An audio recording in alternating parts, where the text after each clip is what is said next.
Hello there, and welcome to the Sleepy Facts channel. I'm so glad you found your way here. Maybe you had a long day, or maybe you're the kind of person who likes falling asleep to deep ocean mysteries, rather than counting sheep.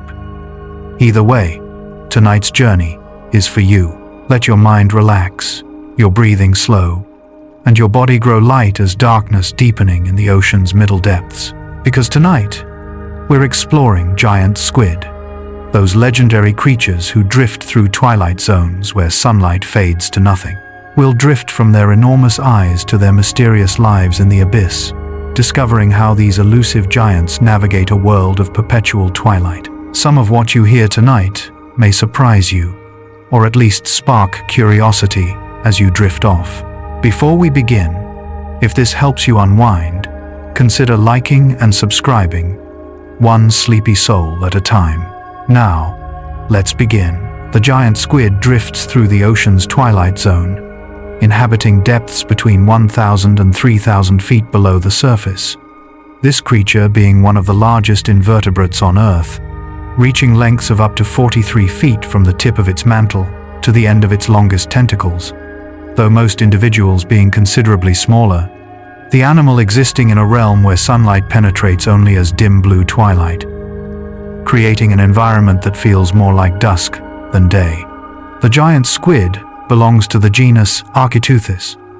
This name coming from Greek words meaning ancient squid, reflecting both the animal's prehistoric lineage and its status as one of the ocean's most enigmatic inhabitants. Scientists having studied these creatures for over a century yet still knowing relatively little about their lives, most of our knowledge coming from dead or dying individuals that wash ashore or are caught accidentally in fishing gear, the living animal in its natural habitat remaining largely a mystery. The giant squid has captured human imagination for millennia, appearing in ancient myths and legends as the Kraken, a sea monster of enormous proportions that supposedly attacked ships and dragged sailors to their doom. These stories being exaggerations based on rare sightings or encounters with dead specimens, though the reality of the giant squid being remarkable enough without embellishment, the animal being genuinely enormous and living in an environment so hostile to humans that we have only recently begun to observe it in nature. The giant squid moves through its deep-sea realm with grace that seems impossible for such a large creature. The animal being neutrally buoyant and requiring minimal energy to maintain position in the water column, drifting on currents when convenient, and swimming actively when necessary. The squid being both hunter and wanderer in the ocean's dim middle layers, existing in a world that humans can barely imagine and have only recently begun to explore with technology that allows us to visit these depths and return. The giant squid's eyes are the largest in the animal kingdom, each eye being roughly the size of a dinner plate and measuring up to 10 inches in diameter. These enormous organs being specially adapted for detecting the faint traces of light that penetrate to the twilight zone, allowing the squid to see in conditions that would appear completely dark to human observers. The eyes contain a sophisticated lens system that focuses light onto a large retina packed with light-sensitive cells, the optical structure being remarkably similar to vertebrate eyes, despite having evolved independently. This being one of nature's most striking examples of convergent evolution, where similar environmental pressures produce similar solutions in completely unrelated lineages. The giant squid's huge eyes serve primarily to detect the bioluminescence produced by other deep-sea creatures. This biological light being the primary source of illumination in the twilight zone, where sunlight is insufficient for vision, the squid's visual system being tuned to detect the blue-green wavelengths that dominate both the faint downwelling sunlight and the bioluminescent emissions of deep-sea organisms. The eyes allow the giant squid to spot prey from considerable distances in the dimness, the large size gathering more of the scarce available light and allowing detection of subtle movements or flashes of bioluminescence that might indicate the presence of food or threats. The visual capability being essential for survival in an environment where finding food requires searching vast volumes of nearly empty water. The placement of the eyes on either side of the head gives the giant squid excellent peripheral vision, with nearly complete coverage of its surroundings, though like most squid, the animal has a blind spot directly behind its head. This visual arrangement being optimal for detecting threats and opportunities in three-dimensional space, where danger or food might approach from any direction. The squid, being constantly vigilant in its dark domain. The giant squid's body structure differs fundamentally from that of vertebrates, the animal lacking any bones or rigid skeleton, instead being supported by a hydrostatic structure, where fluid-filled compartments maintain body shape and provide resistance for muscle attachment.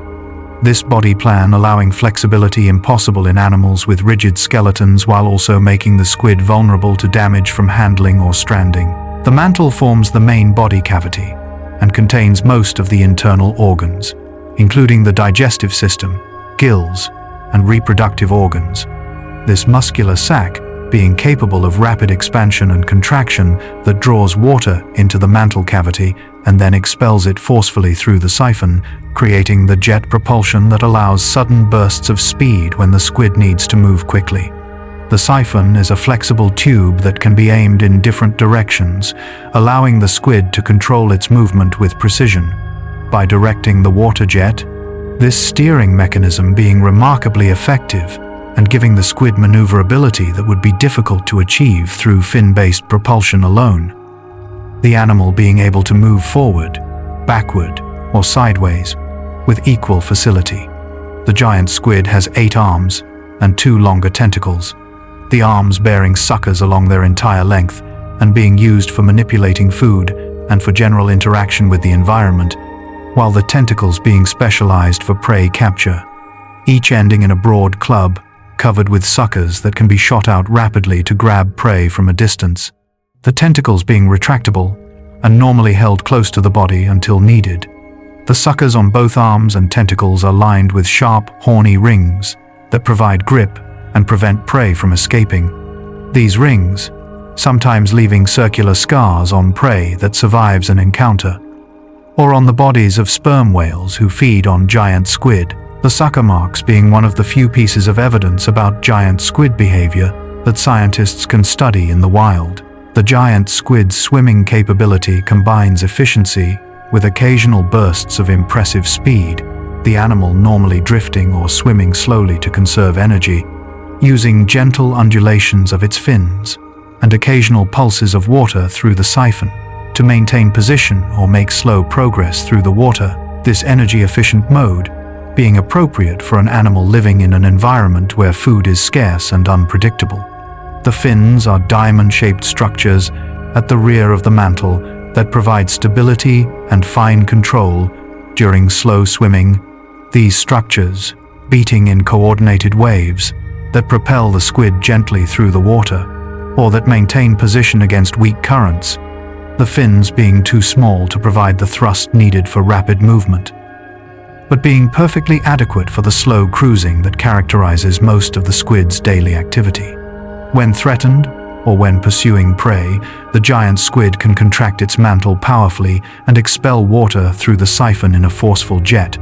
This jet propulsion, allowing short bursts of speed that can reach up to 15 miles per hour, though such rapid movement being energetically expensive and sustainable only briefly, the squid preferring to avoid situations requiring rapid escape, and instead relying on its size, its visual acuity to detect threats early, and its ability to disappear into the darkness.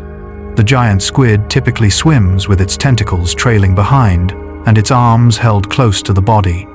This streamlined posture reducing drag and allowing more efficient movement, though when moving very slowly or hovering the animal sometimes spreads its arms wide, possibly to increase sensory coverage or to appear larger to potential threats. The flexibility of the body, allowing the squid to assume various postures depending on circumstances. The giant squid lives at depths where pressure is immense compared to surface conditions. The water pressure at 1,000 feet being roughly 30 times atmospheric pressure at sea level and increasing further with depth. Yet the squid experiences no discomfort because its body tissues are mostly water and therefore essentially incompressible, the pressure being equal inside and outside the animal's body and creating no stress on tissues. The pressure adaptation is passive rather than requiring special physiological mechanisms. The squid having no air-filled spaces like lungs that would be compressed at depth, even the small statocysts that serve as balance organs being filled with fluid rather than gas, allowing the squid to move vertically through substantial depth ranges without experiencing the pressure-related problems that would affect air-breathing animals. The temperature at the depths where giant squid live ranges from near freezing to about 50 degrees Fahrenheit. This cold being another challenge that the squid has adapted to through biochemical modifications that keep cellular processes functioning despite the low temperature, the animal's metabolic rate being considerably slower than that of warm water squid, but adequate for its lifestyle in a low-energy environment. The darkness at depth is perhaps the most profound environmental feature. Sunlight penetrating to the twilight zone, being reduced to less than 1% of surface levels, and being entirely absent below about 3,000 feet. This near-total darkness, defining the visual environment and shaping the evolution of the giant squid's enormous eyes, and its reliance on detecting bioluminescence. The animal living in perpetual twilight or darkness, broken only by the cold biological lights produced by other deep-sea organisms.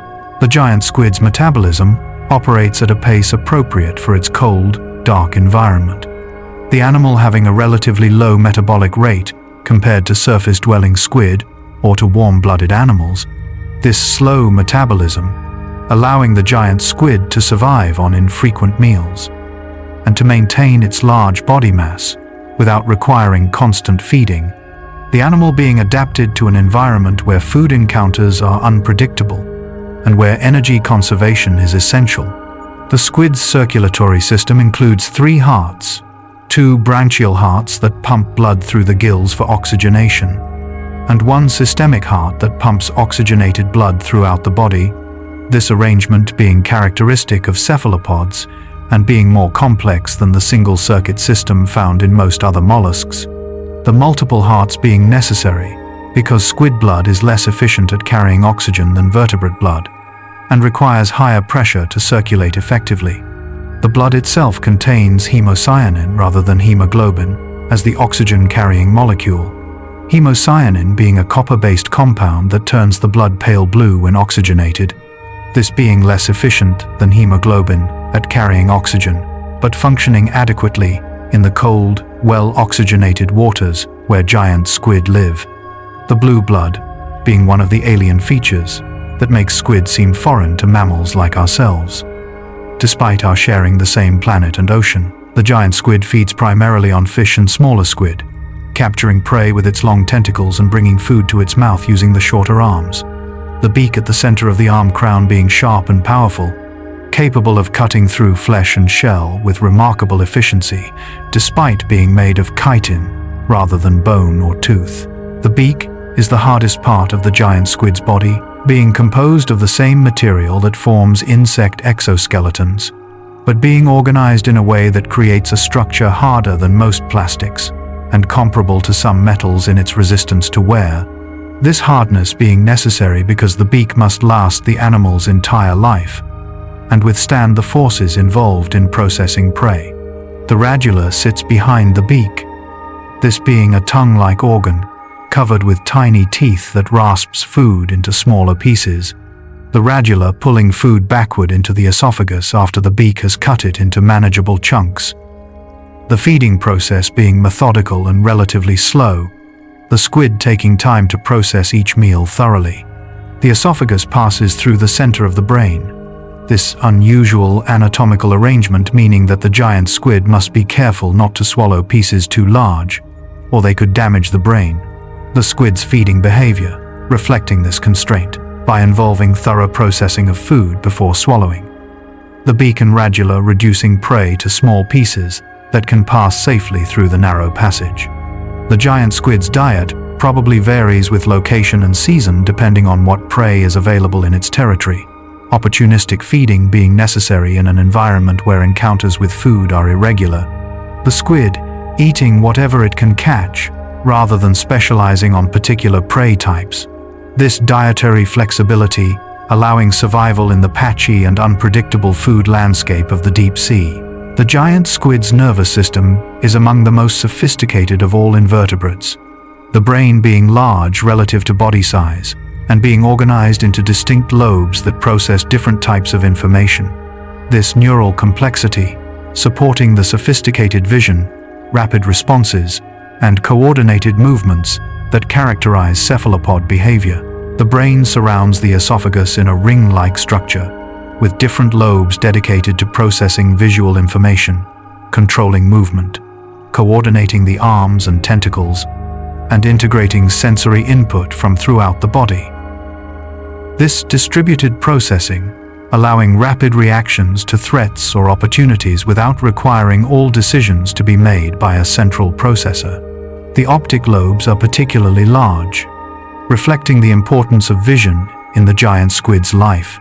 These structures, processing the vast amount of information, arriving from the enormous eyes, and extracting relevant patterns like the movement of potential prey or the bioluminescent signals of other organisms, the visual processing being sophisticated enough to track multiple objects simultaneously, and to distinguish between different types of movement or light patterns.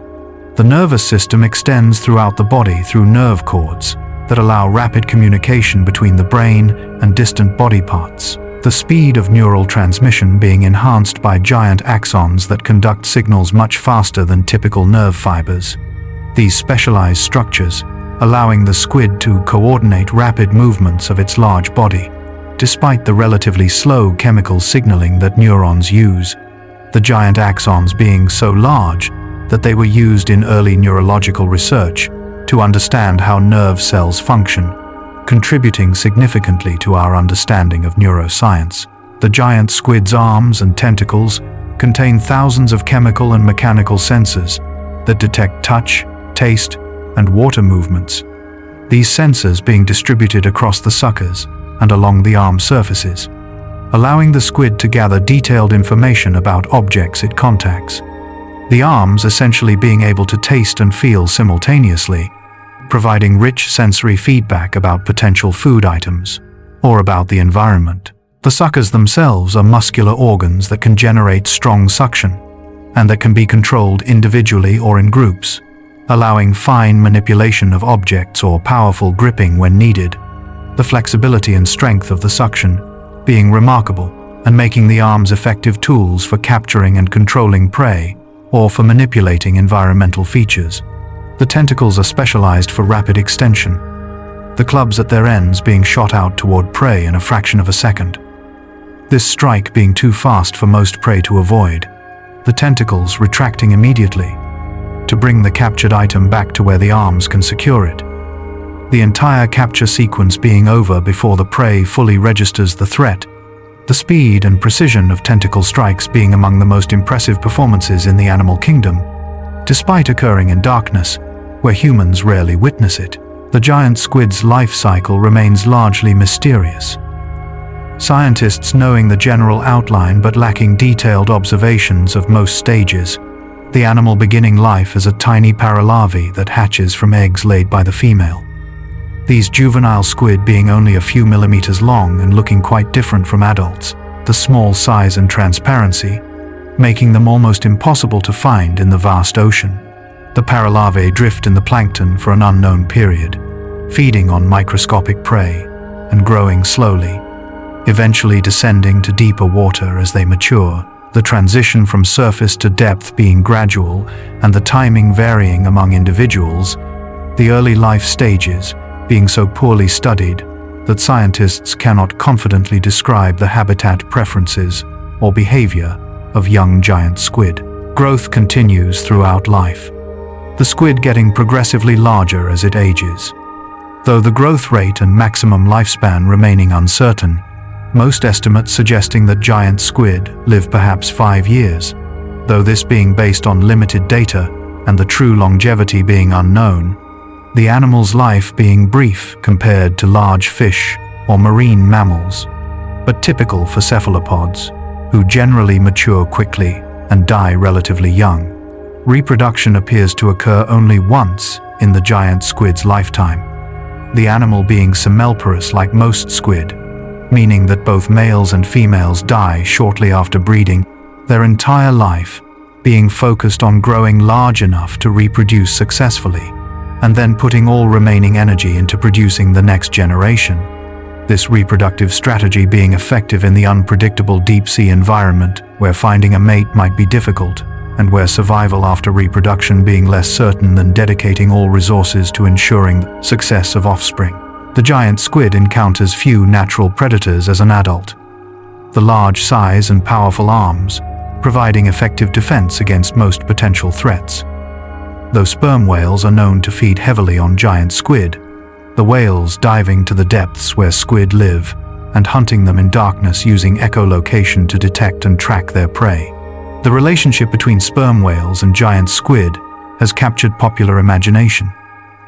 The encounters being portrayed as titanic struggles between giants of the deep, though the reality being probably less dramatic, the whale's size and hunting abilities giving it overwhelming advantage, and most squid being captured and consumed without extended conflict, the whale's bulk and powerful jaws making resistance futile, despite the squid's formidable arms and suckers. The circular scars found on many sperm whales are thought to be marks left by giant squid suckers during these encounters, the scars being evidence of the squid's attempts to defend itself or to grip the whale's skin, though whether these marks representing serious combat or simply the inevitable result of the whale's feeding process being unclear, the scars being permanent records of deep-sea encounters that humans can never directly observe. Other potential predators might include large sleeper sharks and possibly other large squid species. Though predation on adult giant squid being rare due to their size and depth range, most mortality probably coming from old age or from the inevitable decline following reproduction.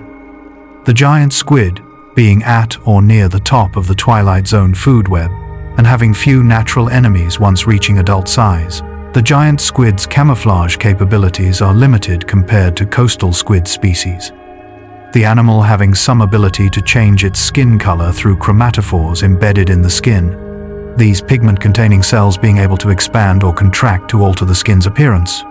Though giant squid appear to use this ability less than their shallow water relatives, perhaps because visual camouflage being less important in the dim environment where they live, the skin contains different types of chromatophores that produce red, yellow, and brown colors. These cells being controlled by muscles and nerves that allow rapid color changes, though giant squid captured at depth, often appearing a uniform reddish-brown color, this hue possibly representing their typical appearance in nature, or possibly being a stress response to capture. Scientists remaining uncertain about how the animal appears in its natural habitat. The skin also contains iridophores and leucophores, specialized cells that reflect light and create silvery or white highlights. These structures possibly helping to break up the squid's outline when viewed from certain angles. Though again, the function and appearance in nature being poorly understood, most of our observations coming from dead or dying animals whose appearance might not reflect their normal condition. The giant squid lacks the sophisticated camouflage abilities of octopuses or cuttlefish, being unable to create complex patterns or textures on its skin. This limitation possibly being acceptable because visual camouflage being less crucial in the near darkness of the twilight zone, where most interactions depending more on detecting bioluminescence or movement than on seeing detailed color patterns. The giant squid's distribution spans the world's oceans, individuals being found in all oceans from tropical to polar regions, though the animal appearing to prefer temperate and cold waters, and being most commonly encountered in the Atlantic and Pacific Oceans at mid-latitudes. The global distribution, suggesting that giant squid being adaptable to various environmental conditions, as long as the depth range and temperature being within acceptable limits. The patchy nature of sightings and strandings makes it difficult to determine whether giant squid having preferred regions or whether they being evenly distributed globally but rarely encountered due to their deep water habitat. Scientists, suspecting that the animal being more common than the few recorded observations suggest, but remaining elusive, because of the difficulty of studying deep-sea organisms. Some regions appear to have higher concentrations of giant squid based on stranding records and fishing bycatch. Areas around New Zealand, off the coast of Japan, and in the North Atlantic being particularly productive for finding specimens, though whether these patterns reflecting true abundance differences or merely indicating areas with good monitoring and reporting being unclear, the global population size and density remaining unknown, despite the species being one of the largest animals on Earth. The depth range of giant squid overlaps with several distinct ocean zones, the animal being found primarily in the mesopelagic or twilight zone, but occasionally venturing into the bathypelagic zone below 3,000 feet. This depth preference, placing the squid in the interface between the food-rich but dangerous surface waters and the dark, nearly barren depths, the twilight zone being a transition region where surface productivity meets deep-sea stability. The giant squid's buoyancy is maintained through a combination of low-density tissues and the incorporation of ammonium ions into body fluids. This chemical buoyancy being a common adaptation among deep-sea cephalopods that allows neutral buoyancy without gas-filled chambers that would be problematic at depth, the ammonium solution being lighter than seawater and offsetting the weight of denser tissues like muscles and the beak.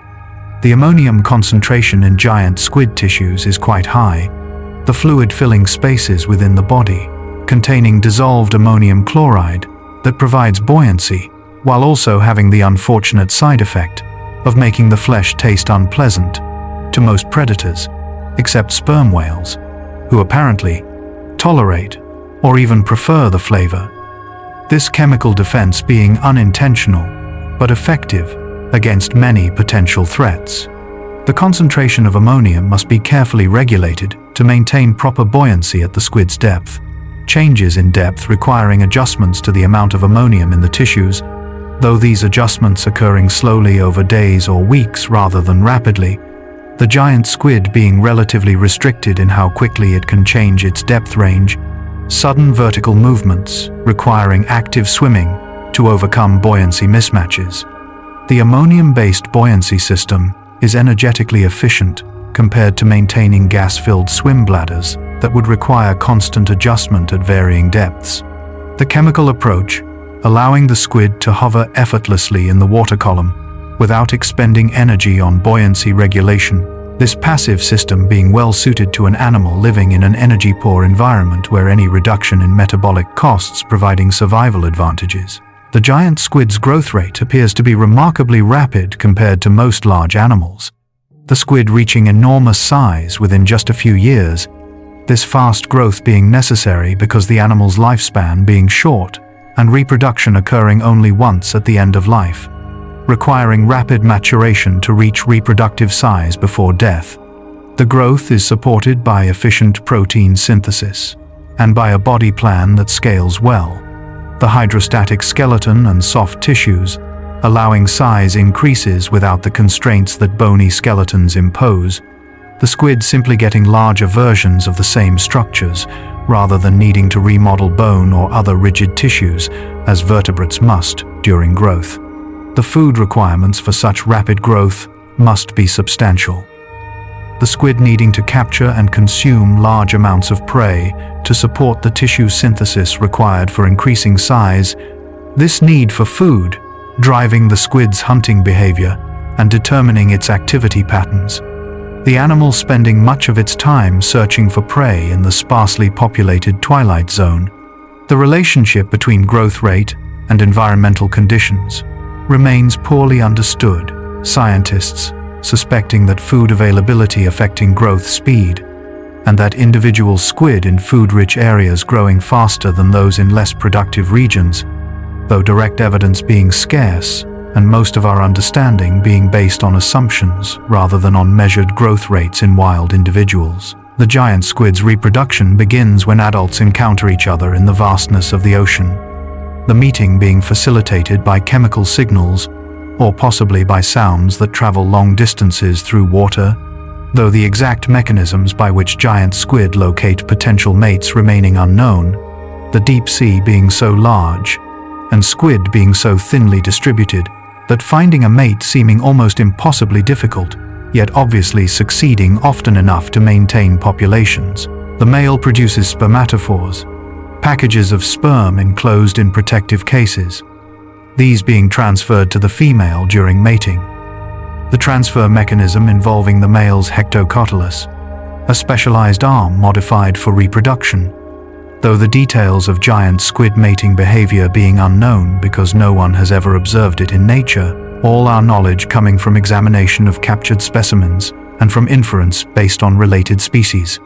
The female stores the spermatophores until her eggs mature, the fertilization being delayed until the eggs are ready to be released.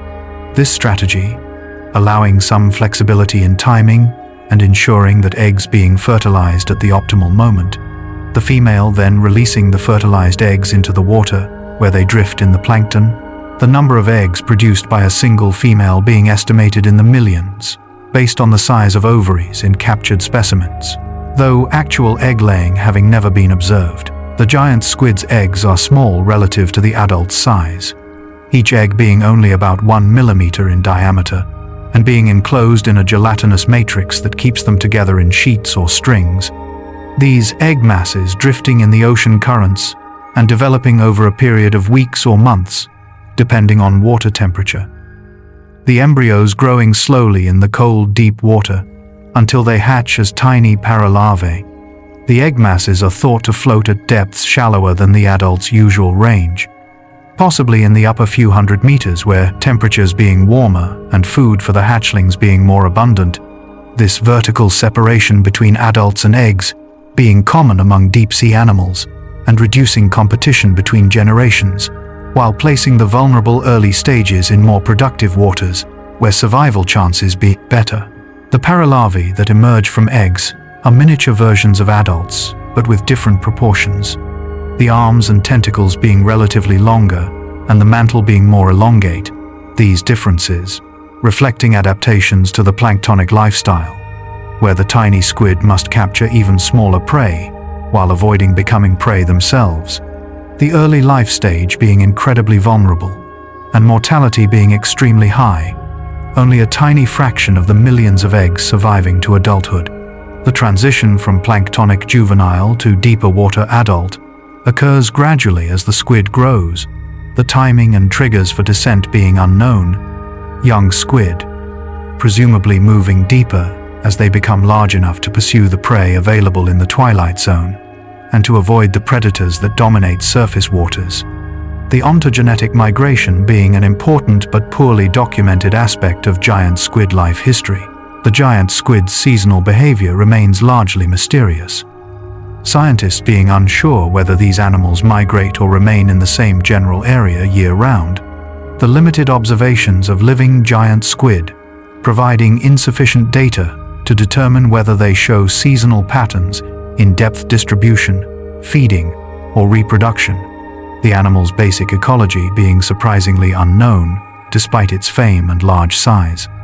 Some evidence suggests that giant squid might move to shallower waters during certain seasons, strandings and fishing captures, showing temporal patterns in some regions, though whether these patterns reflecting actual movements or merely indicating seasonal changes in the squid's behavior or in human activities that might encounter squid being unclear, the interpretation of limited data being challenging when the sample size being so small. The timing of reproduction might show seasonal patterns with breeding occurring during particular months, this temporal concentration potentially increasing the chances of males and females encountering each other, if all adults in a region being reproductively active simultaneously, though again direct evidence being lacking, and scientists relying on assumptions based on when females with developing eggs or males with mature reproductive organs being captured, the true breeding season remaining speculative. The giant squid's feeding behavior might also vary seasonally if prey populations showing seasonal fluctuations, though the stability of deep-sea environments being greater than surface waters, seasonal changes in food availability being probably less pronounced in the twilight zone than in shallower regions, the squid perhaps experiencing relatively constant conditions year-round compared to coastal or surface-dwelling animals. The giant squid's interaction with other species extends beyond predator-prey relationships to include possible competitors for food, parasites that infest their tissues, and commensal organisms that attach to their bodies, creating a web of ecological relationships that remain poorly studied, but that connect the giant squid to the broader deep-sea community. The squid's main competitors are probably other large predatory squid and deep-diving fish that hunt similar prey, though whether competition being significant depending on how abundant food being in the twilight zone. If prey being plentiful, then multiple predator species coexisting easily, but if food being scarce, then competition potentially affecting the distribution and success of different species, the actual situation being unknown, but probably varying by region and season. Parasites have been found in giant squid tissues, various worms and crustaceans making their homes in or on the squid's body. These parasites sometimes being identified in captured specimens and providing information about where the squid has been and what it has eaten. The parasites acting as biological tags that reveal details about the host's ecology, though heavy parasite loads potentially affecting the squid's health and contributing to mortality, particularly in animals already stressed by other factors. The giant squid might also host commensal organisms on its skin, bacteria, or small invertebrates living on the body surface and feeding on organic particles or dead skin cells, though this aspect of giant squid biology being essentially unstudied. The surface microbiology of deep-sea animals being an emerging field of research that is just beginning to reveal the complexity of these relationships. The giant squid's beak grows throughout the animal's life, adding new layers gradually as the squid increases in size, the growth rings in the beak, potentially providing information about age, similar to how tree rings reveal the age of trees. Though reading these growth marks being technically challenging, and the relationship between beak size and animal age being uncertain, scientists having proposed various methods for aging squid from their beaks, but none being widely accepted or validated. The beak's hardness and durability make it one of the few parts of a giant squid that survives digestion when the animal is eaten by sperm whales, beaks accumulating in whale stomachs where they can persist for extended periods before being eventually regurgitated or passed. These accumulations of beaks in whale digestive systems, providing valuable information about the whale's diet and about the size range of squid being consumed, the beaks being windows into predator-prey interactions that occur in darkness beyond human observation. The chemical composition of beaks changes with size. Larger beaks containing more cross-linked proteins and being harder than smaller beaks, this change possibly reflecting maturation of the tissue, or possibly being a passive consequence of age-related modifications. The beak chemistry, providing another potential tool for understanding squid age and growth, though requiring careful calibration and validation before being useful for population studies. The shape and size of the beak relates to the squid's feeding ecology. Larger beaks being able to process larger prey items and potentially allowing access to different prey types. The beak morphology reflecting both the animal's size and its feeding habits, though individual variation in beak shape being relatively small in giant squid compared to some other squid species, suggesting that giant squid being dietary generalists rather than specialists. The uniform beak structure indicating a consistent feeding approach across different individuals and regions. The giant squid's statocysts function as balance organs, providing information about orientation and acceleration. These fluid-filled chambers containing sensory cells that detect movement of internal structures called statoliths. The system working similarly to the semicircular canals in vertebrate inner ears, though being structurally quite different. The statocysts, allowing the squid to maintain orientation in three-dimensional space, even in complete darkness, where visual cues being absent. The statoliths are small calcium carbonate structures that move within the statocyst chamber in response to gravity and acceleration, the movement being detected by sensory hairs that transmit signals to the brain, the information allowing the squid to determine which direction being down and to detect changes in swimming speed or direction. This sensory feedback being essential for coordinated movement and for maintaining desired orientation while swimming or hovering.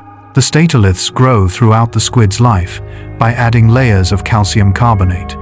These growth layers potentially providing another method for determining age, though like beak rings, the statolith layers being technically difficult to count and interpret, requiring specialized preparation techniques and sophisticated microscopy.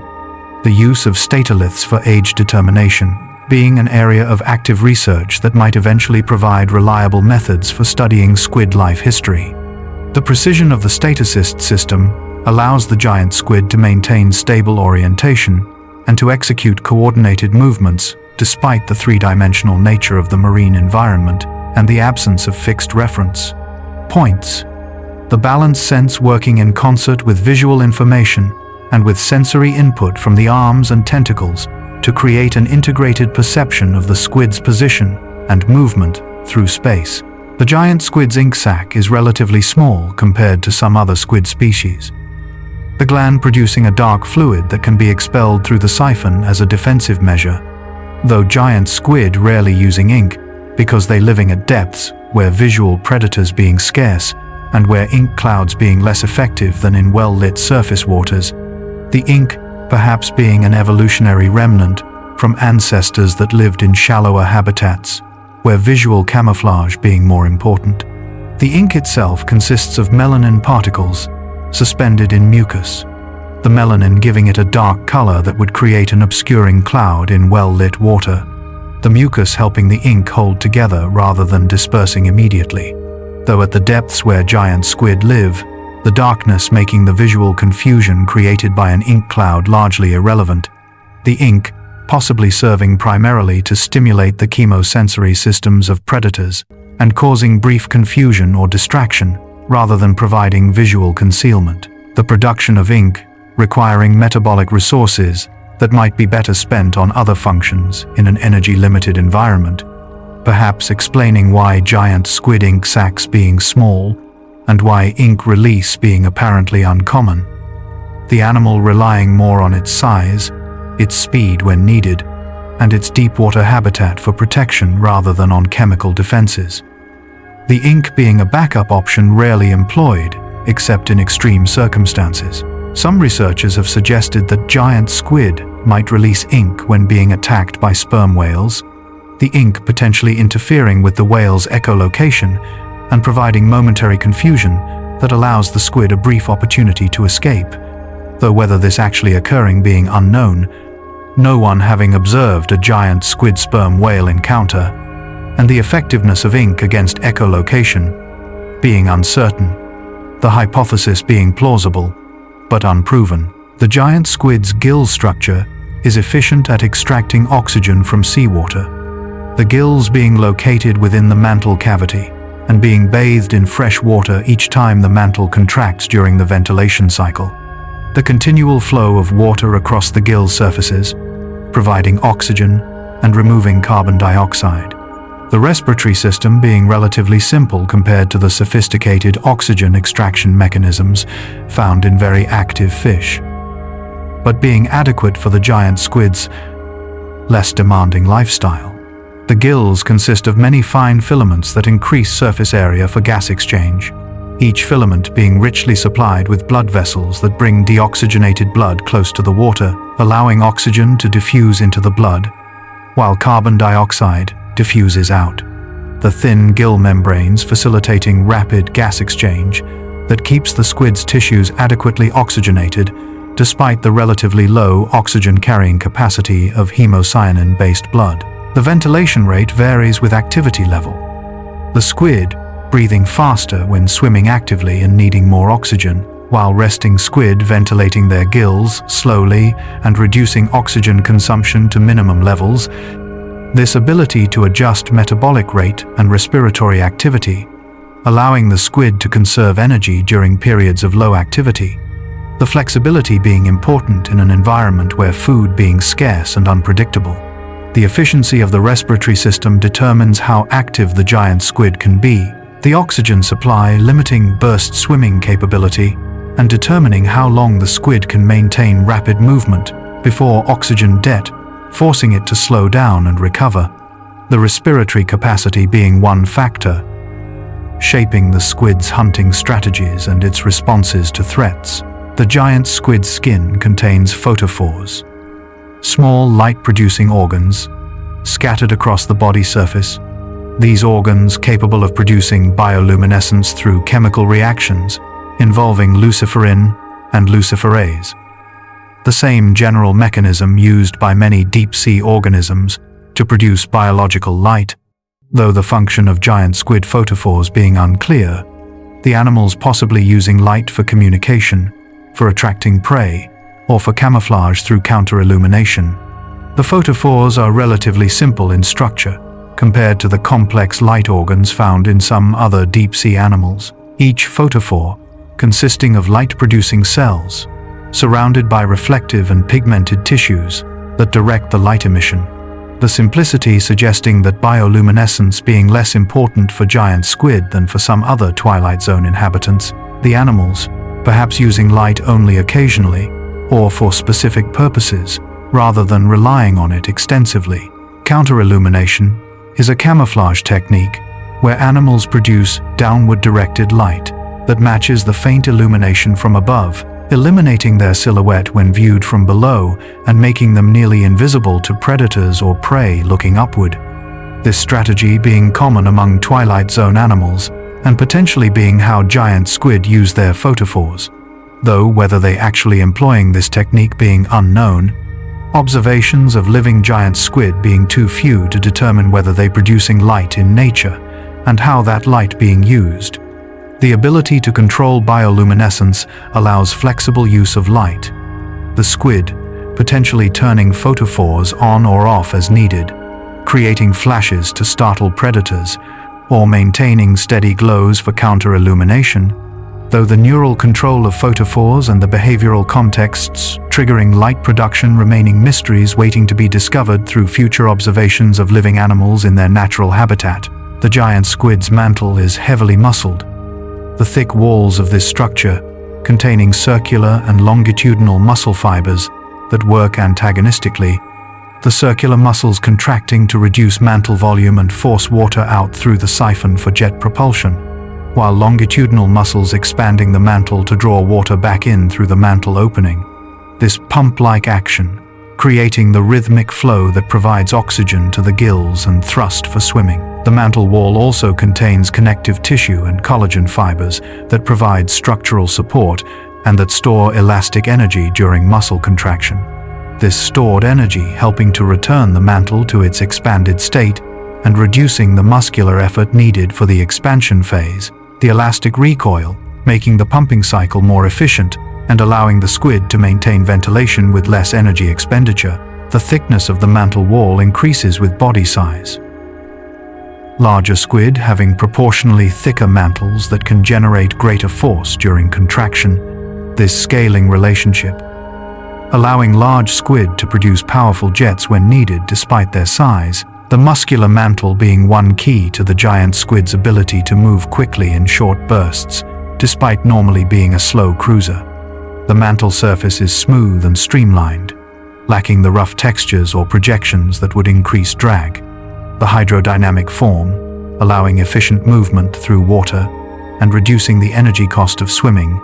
This streamlining being important for an animal that must search large volumes of water for scarce prey, and that benefits from being able to travel efficiently between feeding areas. The giant squid's life in the Twilight Zone means experiencing a relatively stable physical environment compared to surface waters. The temperature, salinity, and pressure changing little over time at the depths where giant squid live.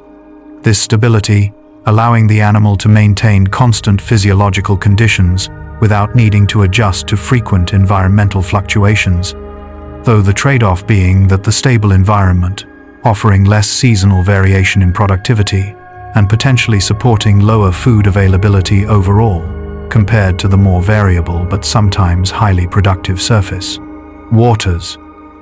The lack of seasonal temperature variation at depth means that giant squid experiencing no thermal stress from changing seasons, the cold water being consistent year-round, and eliminating the thermal challenges that animals in temperate surface waters face, though the constant cold requiring adaptations in enzyme function and cellular metabolism to maintain activity despite low temperatures, the biochemical adjustments being permanent features of the squid's physiology, rather than seasonal acclimatizations. The absence of light at depth means no day-night cycle in the traditional sense, though some deep-sea animals, including possibly giant squid, might show daily rhythms in behavior related to the vertical migration of prey species that move between depth zones on daily schedules, descending to depth during day to avoid visual predators, and ascending towards surface at night to feed.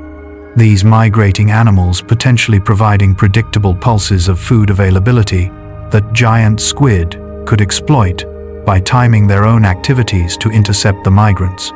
The stability of the deep-sea environment has shaped giant squid evolution in ways that make them highly specialized for their particular niche, but potentially vulnerable to environmental changes, the animals being adapted to conditions that have remained constant for millions of years, and possibly lacking the flexibility to adjust quickly to changing ocean conditions if warming, acidification, or other impacts from climate change altering the twilight zone environment in coming decades. The giant squid's predation by sperm whales has shaped both species evolution, the whales developing hunting strategies and sensory capabilities specifically for finding and catching giant squid in darkness, while the squid evolving features that provide some defense against whale predation, though the size and power difference making successful escape unlikely once a whale locating a squid, the interaction being asymmetric, with whales being clearly dominant.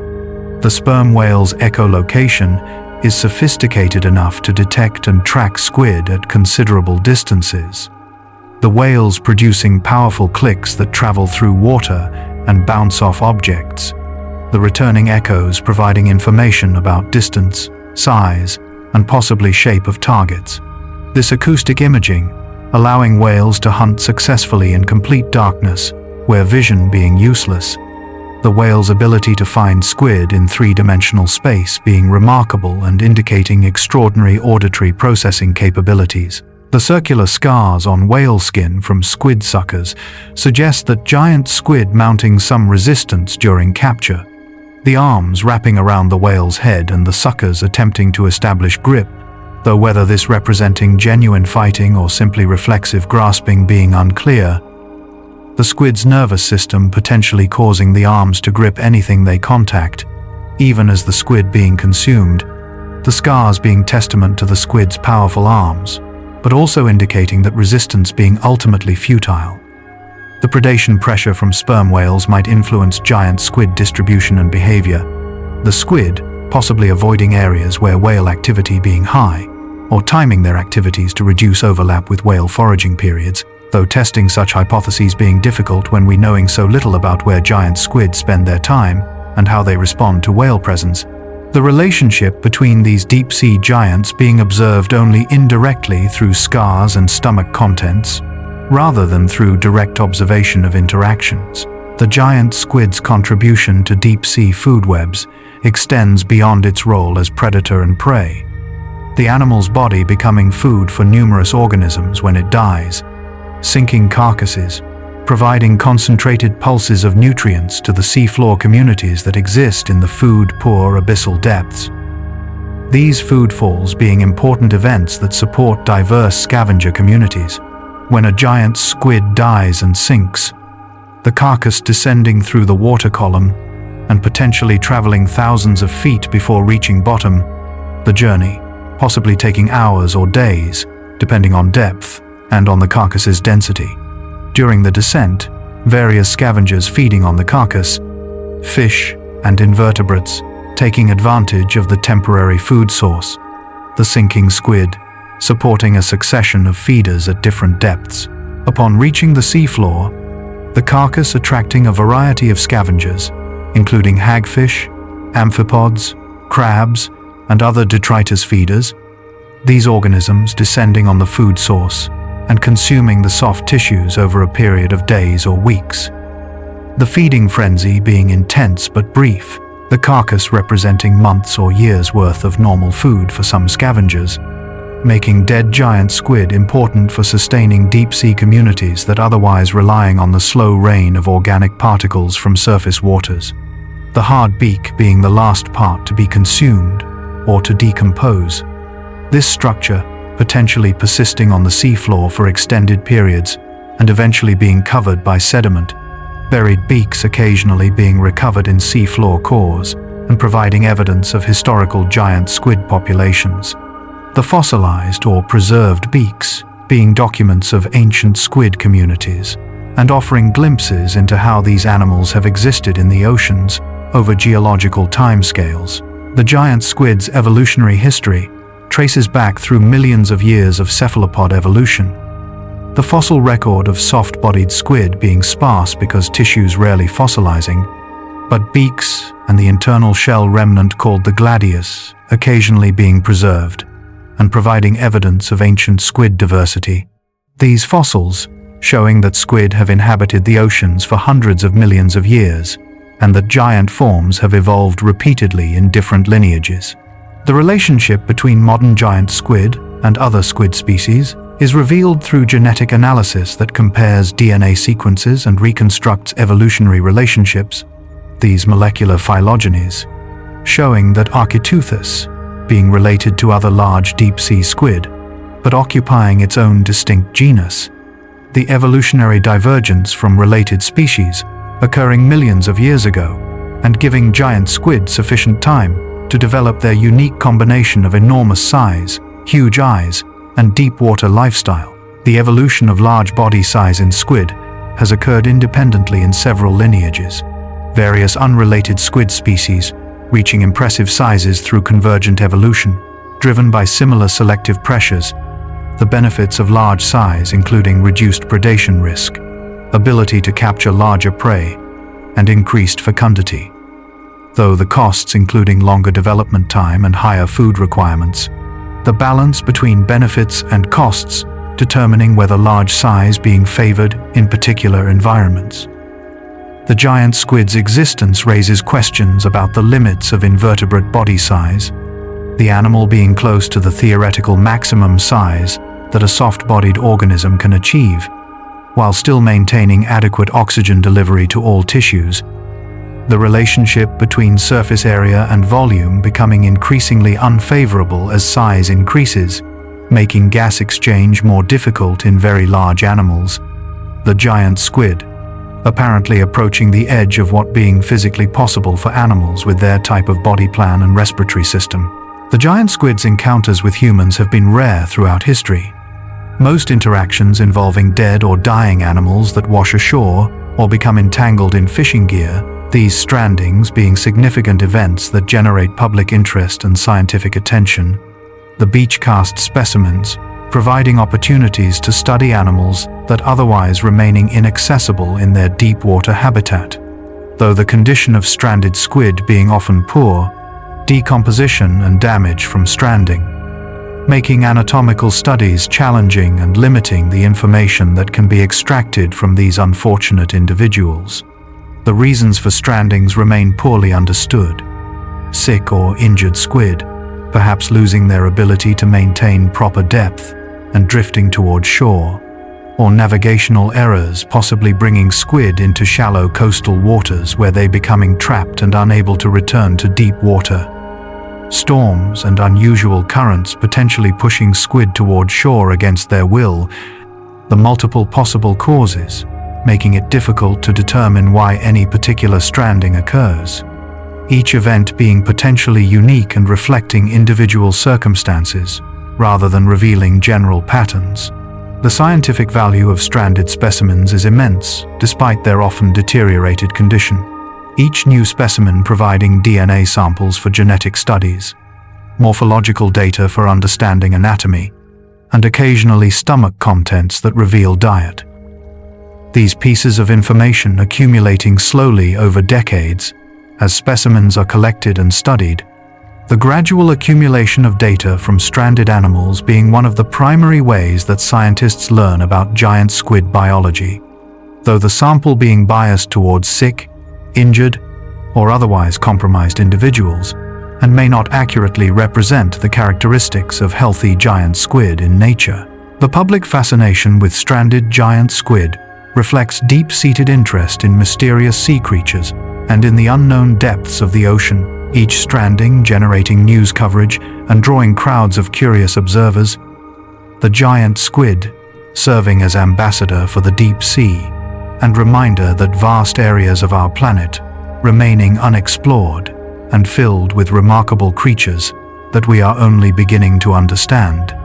The strandings being opportunities for education and for inspiring wonder about the ocean's mysteries. The giant squid's first documented observation in its natural habitat occurred only recently in the early 2000s, when researchers using submersibles and remote cameras finally succeeded in filming living giant squid at depth. These historic observations, revealing animals that moved gracefully through the water and that appeared curious about the cameras, investigating the equipment with their arms and tentacles, the footage showing that giant squid being more active and perhaps more aggressive than scientists had suspected based on dead specimens, the living animals appearing alert and responsive rather than sluggish, contradicting assumptions that had been based on studying animals weakened by capture or stranding. The observations were made possible by advances in deep-sea technology, including remotely operated vehicles that can operate at great depths, sophisticated lighting systems that provide illumination without disturbing the animals, and high-definition cameras that can capture detailed images in low-light conditions. These technological improvements, allowing scientists to finally visit the giant squid in its own realm and to observe its behavior without needing to bring animals to the surface where they quickly dying. The footage revealed several surprising behaviors, including the squid's apparent willingness to approach unfamiliar objects and to interact with them using its arms, this curiosity being unexpected and suggesting that giant squid being more behaviorally flexible than anticipated. The interaction with cameras, possibly representing feeding, investigation, or perhaps territorial response to perceived intrusion, the motivations behind the squid's actions being unclear. But the fact that it approached, rather than fleeing, being notable and suggesting that deep-sea animals not necessarily being timid or reclusive, despite living in remote habitats. The observations also showed the squid swimming with its arms trailing and occasionally extending forward, the body orientation changing as the animal maneuvered in three-dimensional space, the grace and control being remarkable for such a large animal. The footage, capturing the beauty of an organism that had been mythologized for centuries, but never truly seen until technology advanced sufficiently to reach into the depths where giant squid make their home. The giant squid's role in human culture extends far beyond scientific interest, the animal appearing in literature, film, and popular imagination as a symbol of the ocean's power and mystery, the kraken of Scandinavian mythology being almost certainly based on giant squid sightings. Sailors encountering these enormous animals at sea and bringing back tales that grew in the telling, the real animal being impressive enough without exaggeration, but the stories becoming increasingly fantastical over time, describing creatures capable of destroying ships and consuming entire crews. The scientific description of giant squid in the 19th century did little to diminish public fascination, specimens washing ashore in Newfoundland and elsewhere, providing physical evidence that enormous squid actually existed, though the reality being less terrifying than the legends, the animals being predators of fish and small squid rather than attackers of ships, their beaks designed for processing modest prey rather than for battling humans. The giant squid appears in Jules Verne's 20,000 Leagues Under the Sea, the novel featuring a dramatic encounter between sailors and a giant squid that attacks their submarine. This fictional account influencing how generations of readers imagined these creatures. The image of tentacles wrapping around vessels and pulling them beneath the waves, being powerful despite being unrealistic, the actual giant squid being far more interested in avoiding large objects than in attacking them. The persistence of giant squid in popular culture reflects our enduring fascination with the unknown and with creatures that inhabit environments where humans cannot easily venture, the deep ocean being one of the last frontiers on Earth. and the giant squid being one of its most charismatic inhabitants, the animal serving as symbol of all that remains to be discovered in the three-dimensional wilderness that covers most of our planet's surface. The giant squid's future in a changing ocean is uncertain. Climate change bringing alterations to ocean temperature, chemistry, and circulation that might affect the twilight zone where these animals live. Warming waters potentially compressing the depth range where temperatures remain within the squid's tolerance limits. Ocean acidification, possibly affecting the squid's prey species, or changing the availability of carbonate ions needed for beak formation, though predicting specific impacts being difficult when we knowing so little about the squid's current ecology and physiology. The expansion of human fishing into deeper waters brings increasing risk of bycatch. Giant squid, occasionally being caught in nets or on long lines set for other species. These accidental captures killing squid and potentially affecting populations if fishing pressure being high enough, though the actual impact being unknown because we lacking baseline information about giant squid abundance and distribution that would allow detection of population changes. The accumulation of plastic debris in the ocean represents another potential threat. Giant squid, potentially ingesting plastic particles that resemble prey or becoming entangled in derelict fishing gear, though whether plastic pollution actually affecting giant squid populations being unknown, the impacts of ocean pollution on deep-sea species being generally poorly studied and requiring more research before definitive statements can be made about risks. The conservation status of giant squid is listed as data deficient by international organizations. This classification reflecting our profound ignorance about the species' population size, distribution, and trends.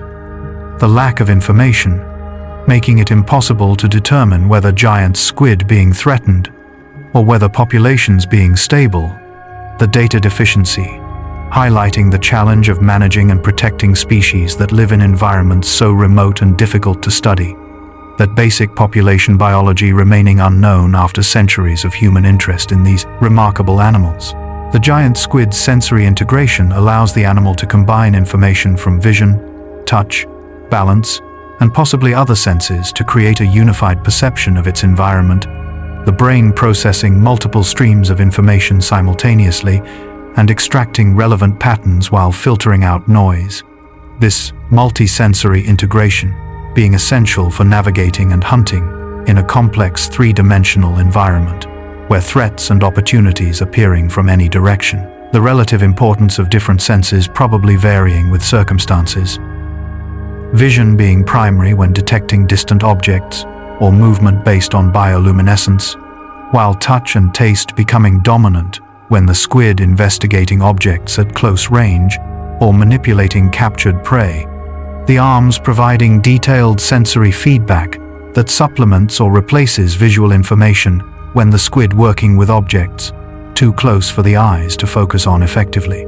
The integration of sensory information with motor control allows rapid responses to stimuli, the neural pathways connecting sensory organs directly to motor centers in the brain, and allowing reflexive reactions that bypass conscious processing.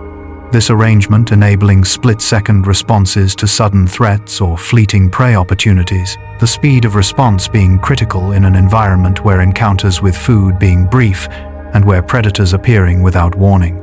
The sophistication of the giant squid's nervous system rivals that of many vertebrates, despite the different architecture and organization. The cephalopod brain, achieving complex information, processing through parallel pathways and distributed processing rather than through the centralized hierarchical structure characteristic of vertebrate brains. This alternative solution to the challenges of behavioral control, demonstrating that there being multiple ways to achieve intelligence and that neural complexity arising independently in different evolutionary lineages when environment pressures favoring sophisticated behavior.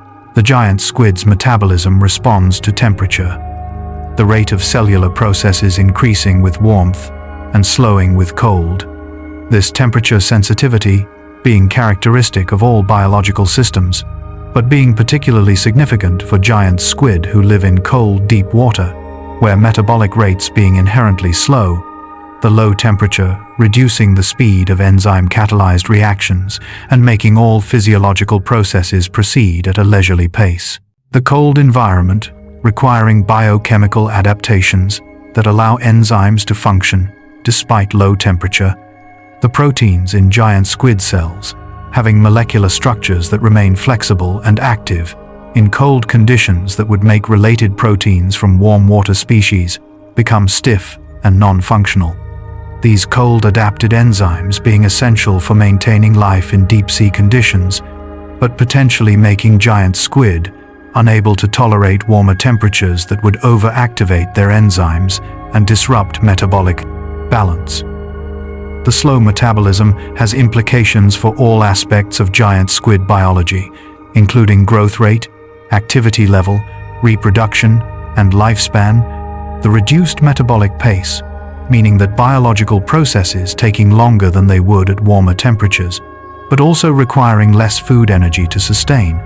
This trade-off being acceptable in an environment where food being scarce, but where cold temperatures being constant and unavoidable. The giant squid's biology being thoroughly adapted to the thermal regime of the twilight zone. The relationship between temperature and depth creates vertical gradients in metabolic rate. Squid at the upper edge of their depth range, experiencing slightly warmer water and potentially having somewhat faster metabolism than those at greater depths. This variation potentially affecting competition and resource use if squid at different depths having different food requirements or growth rates, though such subtle effects being difficult to detect and study when observations of living animals being so rare. The giant squid's immune system protects against pathogens and parasites, the animal possessing innate immune responses that recognize and destroy foreign organisms or materials, though cephalopod immunity being less studied than that of vertebrates, and many details remaining unknown. The basic mechanisms probably involving specialized blood cells that engulf and destroy pathogens, along with chemical compounds that kill or inhibit microbial growth. The effectiveness of the immune system varies among individuals. Healthier or better-fed squid, probably mounting stronger immune responses than stressed or malnourished animals. This variation in immune competence, potentially affecting survival and reproduction. Individuals with robust immunity, being more likely to survive to breeding age and to produce offspring. Natural selection favoring immune capabilities that provide adequate protection against the parasites and diseases present in the giant squid's environment. The balance between immune investment and other physiological needs represents another trade-off in energy allocation. Maintaining a strong immune system requiring resources that could otherwise be used for growth, reproduction, or other functions. The optimal investment in immunity, depending on disease risk and on the availability of resources, animals in pathogen-rich environments, or with abundant food, being able to afford stronger immunity than those facing less disease pressure or food limitation. The giant squid's parasites include various worms and crustaceans that have adapted to living in or on squid tissues. These parasites having complex life cycles that might involve other host species, and that reflect the ecological connections between giant squid and other members of the deep-sea community. The parasite fauna, providing information about squid ecology, and about the intricate food webs that link species in ways not immediately apparent from simple predator-prey relationships. The giant squid's influence on ecosystems operates at multiple scales. Individual squid affecting their immediate surroundings through predation and through their physical presence, while population-level effects, including the transfer of nutrients between depth zones and the provision of food for predators and scavengers. These various impacts combining to make giant squid significant members of twilight zone communities, despite their relatively low abundance. The predation pressure that giant squid exert on fish and smaller squid shapes the behavior and distribution of prey species. Potential prey, presumably evolving strategies to avoid squid predation, including vertical migration patterns that move them away from depths where squid being abundant, bioluminescent warning signals that advertise toxicity or unprofitability, or schooling behaviors that reduce individual predation risk through confusion effects or through dilution of risk among many individuals. The The giant squid's contribution to nutrient cycling includes the transport of nutrients from their feeding depth to deeper waters. When they defecate or when their bodies sink after death, this vertical flux of nutrients, being important for deep-sea food webs that depend partially on materials sinking from above, the giant squid serving as biological elevator that moves energy and nutrients between ocean layers, connecting the relatively productive twilight zone with the sparse, deeper habitats. The ecosystem services provided by giant squid extend beyond their role as food for sperm whales and as nutrient transporters. The animals also influencing community structure through their selective predation, which might favor some prey species over others, potentially affecting the relative abundance of different fish or squid species, and thereby shaping the character of twilight zone assemblages, though quantifying such effects being extremely difficult when we knowing so little about squid abundance, diet, and behavior in nature. The giant squid's bioluminescent capabilities remain somewhat mysterious, the photophores scattered across the body being capable of light production, but their function and the circumstances triggering light emission being largely unknown. Scientists speculating about possible uses, including communication with other squid, counter-illumination camouflage that eliminates silhouette, or bait to attract prey, each hypothesis being plausible but none being confirmed through direct observation of natural behavior. The control of photophores presumably involves neural signals that activate the light-producing chemical reactions, the squid being able to turn lights on or off rapidly, and possibly to create patterns by activating different photophores in sequence. This control allowing flexible use of bioluminescence for different purposes, though whether giant squid actually employing such sophisticated light displays being unknown, the few observations of living animals being insufficient to document bioluminescent behavior. The comparison with other deep-sea squid species that have been better studied suggests that giant squid might use their photophores primarily for counter-illumination, matching the faint, downwelling light from above to eliminate their shadow when viewed from below.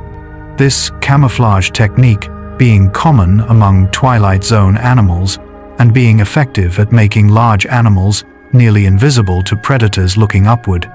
The physics of light, scattering in water, making silhouettes highly visible against the dim background light, and making counter-illumination an effective concealment strategy.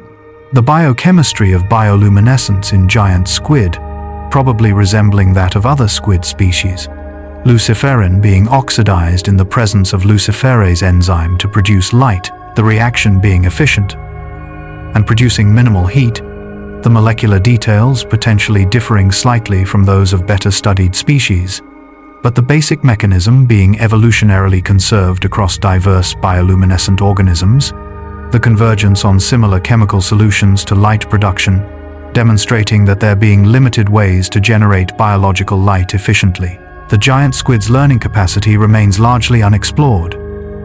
Cephalopods generally being capable of learning and memory, octopuses and cuttlefish showing impressive cognitive abilities in laboratory studies, though whether giant squid possessing similar learning capabilities being unknown, their deep-water lifestyle making behavioral studies impossible with current technology, the question of giant squid intelligence being open and awaiting future research.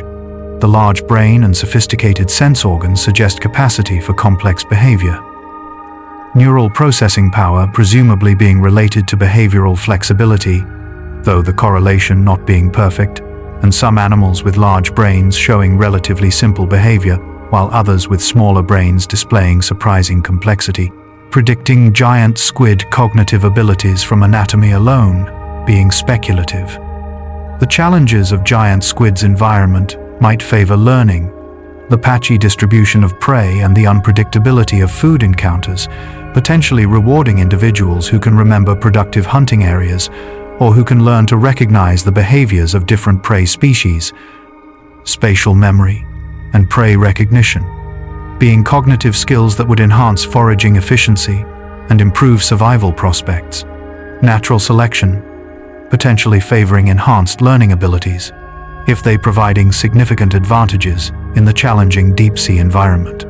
The social behavior of giant squid, if they indeed being social at all, would also benefit from learning and recognition abilities, remembering the outcomes of previous encounters with conspecifics, potentially influencing how animals respond to future meetings, though the extremely low population density, making frequent social encounters unlikely, and possibly reducing the selective advantage of sophisticated social cognition.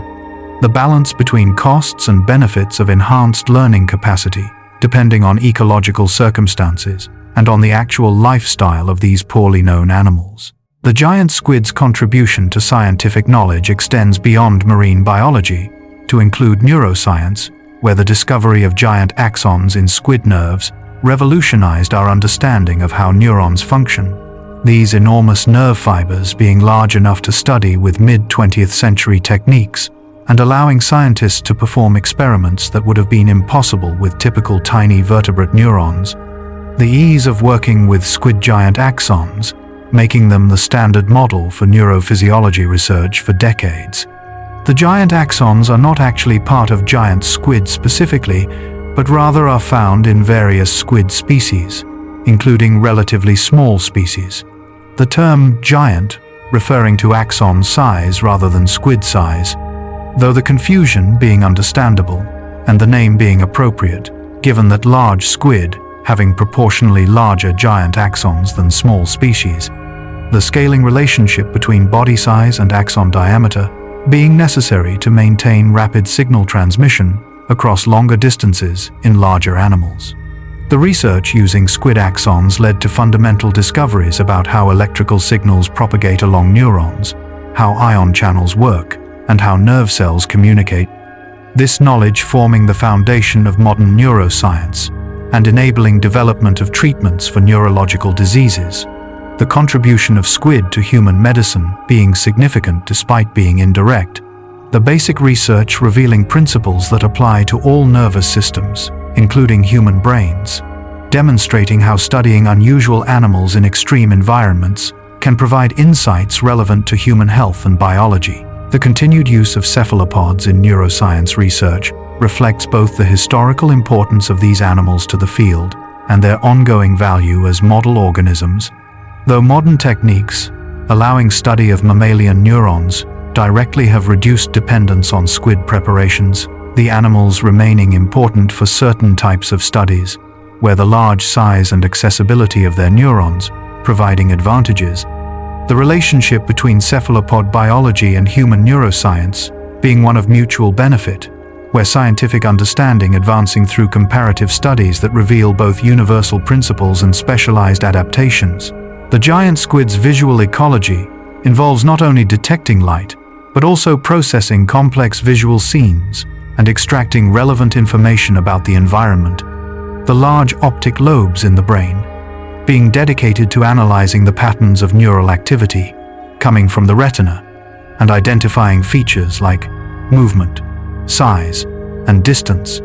This visual processing being sophisticated despite the simple overall structure of the squid brain compared to vertebrates, the specialized circuits being efficient at specific tasks even without the general processing capabilities that large vertebrate brains provide. The detection of bioluminescence requires sensitivity to brief flashes of light that might appear anywhere in the visual field. The retina and brain being adapted to detect these transient signals and to distinguish them from background noise. False alarms being problematic if they triggering unnecessary responses that waste energy, the visual system presumably being tuned to respond to stimuli that have high probability of indicating real events like prey movement or predator presence, while ignoring random fluctuations that being meaningless. The three-dimensional nature of the marine environment creates challenges for depth perception. The calculation of distance to objects, requiring integration of information from both eyes, or requiring knowledge of object size. Giant squid, probably using both binocular cues from the slight differences between the two eyes' views, and also using familiarity with typical prey sizes to estimate distance, the accuracy of distance estimation being important for determining when to strike with tentacles. Premature strikes wasting energy and alerting prey, while late strikes missing the opportunity. the timing being critical for successful predation. The adaptation to low light levels involves trade-offs. The large eyes gathering more light, but also being more expensive to build and maintain. The enhanced sensitivity coming at cost of resolution, because the large photoreceptors needed for light sensitivity being unable to provide fine spatial detail. The giant squid accepting these trade-offs because the benefit of seeing anything at all in the dim twilight zone being worth the costs. Vision being critical enough to survival that investing heavily in eyes making sense despite the energetic expense and the limitations imposed by the physics of light detection. The giant squid's mysteries continue to captivate researchers who dream of learning more about these elusive creatures, each new piece of information raising additional questions and revealing how much remaining to be discovered. The animal being a reminder that Earth still harboring species whose lives being largely unknown despite centuries of scientific study. The deep ocean being so vast and so difficult to explore that even large animals can live there in relative obscurity, their populations and behaviors being hidden from human observation by thousands of feet of water and by the technical challenges of working at depth. The development of new technologies, including autonomous underwater vehicles, advanced imaging systems, and environmental DNA sampling techniques, offering promise of breakthroughs in giant squid research. These tools, potentially allowing scientists to study squid distribution and behavior without needing to capture animals or to observe them directly. The indirect evidence from DNA in seawater or from acoustic detections, possibly revealing patterns that direct observation missing, the combination of traditional and innovative methods, hopefully providing comprehensive picture of giant squid ecology in coming decades. The cultural significance of giant squid ensures continued public interest and support for research, people being fascinated by these mysterious animals and being willing to fund expeditions and studies aimed at learning more about them. This public engagement being valuable for science generally, as it demonstrating that basic research into nature being worthwhile and interesting. The giant squid serving as ambassador for ocean exploration and for the value of understanding our planet's biodiversity, even when immediate practical applications being unclear. The giant squid floating through dark waters, patient and ancient, its enormous eyes watching for the faint lights that signal prey or danger, the animal being supremely adapted to its realm, yet remaining mysterious to the surface-dwelling species that shares its planet. The squid's existence being a gift to human imagination and a challenge to human understanding, inviting us to explore deeper and to learn more about the hidden world that covers most of Earth's surface. And now the giant squid fade behind your thoughts. We've drifted through 100 quiet truths about these legendary creatures, from their dinner plate eyes to their deep sea realm, from their graceful movements to their mysterious lives, from their ancient lineage to their uncertain future, from their place in human imagination to their role in ocean ecosystems. You are connected to this world. The same water that cradles giant squid flows in currents that touch every shore. The same ocean that hides these creatures in its depths also shapes climate and weather patterns that affect you. The same evolutionary processes that created the giant squid's enormous eyes also shape the eyes you use to read these words. The same physics of light and darkness that governs the twilight zone also governs the way you perceive your own world through vision. Tonight, as you rest, giant squid continue their patient drifting through the ocean's middle depths. They hover in darkness broken only by bioluminescent flashes. They extend their tentacles toward passing fish, their movements too slow to see. They watch with eyes the size of dinner plates, gathering every photon of light that reaches the twilight zone. They float, suspended between the surface and the abyss, breathing slowly, existing quietly. The mysterious giants asking nothing of the surface world, living their lives in perpetual dusk, ancient and patient, and you are safe, warm, resting in a world still full of mystery, where vast oceans hide creatures we have barely begun to understand, where darkness conceals wonders that would astound us if we could witness them, where the giant squid persists in its deep realm, unchanged and unknowable, a reminder that our planet still holds secrets, that exploration is not finished, that wonder remains possible. Sleep now, knowing that in waters deeper than light reaches, the giant squid continues its ancient dance, drifting, watching, waiting, breathing, the patient keeper of deep ocean mysteries, the gentle giant of perpetual twilight, existing beyond our daily awareness but sharing our world, living proof that Earth remains mysterious and that some things need not be fully understood to be appreciated, the squid floating eternal in darkness, content in its element, asking only to be left in peace in the depths it calls home. If you're still awake, go ahead and watch the next chapter. Sleep well and dream softly. Good night.